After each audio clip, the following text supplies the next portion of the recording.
ইরানের অর্থনৈতিক সংকট ও লাগামহীন মূল্যস্ফীতির প্রতিবাদে শুরু হওয়া বিক্ষোভ এখন ভয়াবহ রূপ নিয়েছে।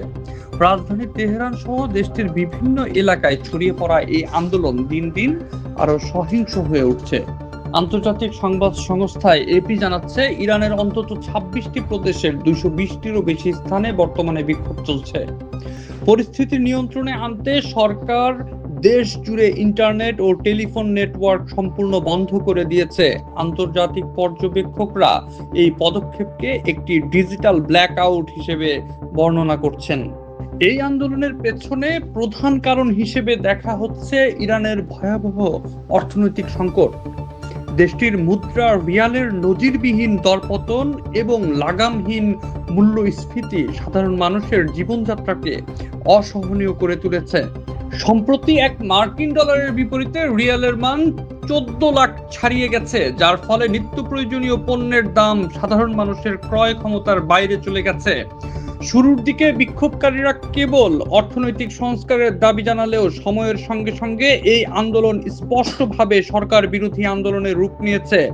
এখন বিক্ষোভকারীরা সরাসরি বর্তমান শাসন ব্যবস্থার পরিবর্তন এবং একনায়কতন্ত্রের অবসান চেয়ে স্লোগান দিচ্ছেন। কোনো কোনো এলাকায় শোনা যাচ্ছে রাজতন্ত্রের পক্ষে এবং নির্বাসিত যুবরাজ রেজা পাহলভির সমর্থনে স্লোগান।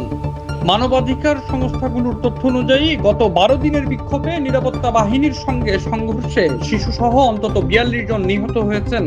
এছাড়া ২,২৭০ জনেরও বেশি মানুষকে গ্রেফতার করা হয়েছে, যাদের মধ্যে বিপুল সংখ্যক শিক্ষার্থী ও সাধারণ নাগরিক রয়েছেন। এদিকে তেহরানের গ্র্যান্ড বাজার সহ বিভিন্ন গুরুত্বপূর্ণ ব্যবসায়িক কেন্দ্র ধর্মঘটের কারণে বন্ধ রয়েছে। এর ফলে দেশটির অর্থনৈতিক কর্মকাণ্ড আরও স্থবির হয়ে পড়েছে। ইরানের রাষ্ট্রীয় সংবাদ মাধ্যম এই সহিংসতার জন্য বিদেশি শক্তিকে দায়ী করলেও সাধারণ মানুষের ক্ষোভ ক্রমেই বাড়ছে। এই উত্তাল পরিস্থিতির মধ্যে বিশ্ব নেতারা ইরান সরকারকে সংযম প্রদর্শনের আহ্বান জানিয়েছেন। তবে এসব আহ্বান সত্ত্বেও ইরানের পরিস্থিতি এখনো চরম উত্তপ্ত এবং সহিংসতা কবে কমবে তা নিয়ে অনিশ্চয়তা রয়ে গেছে।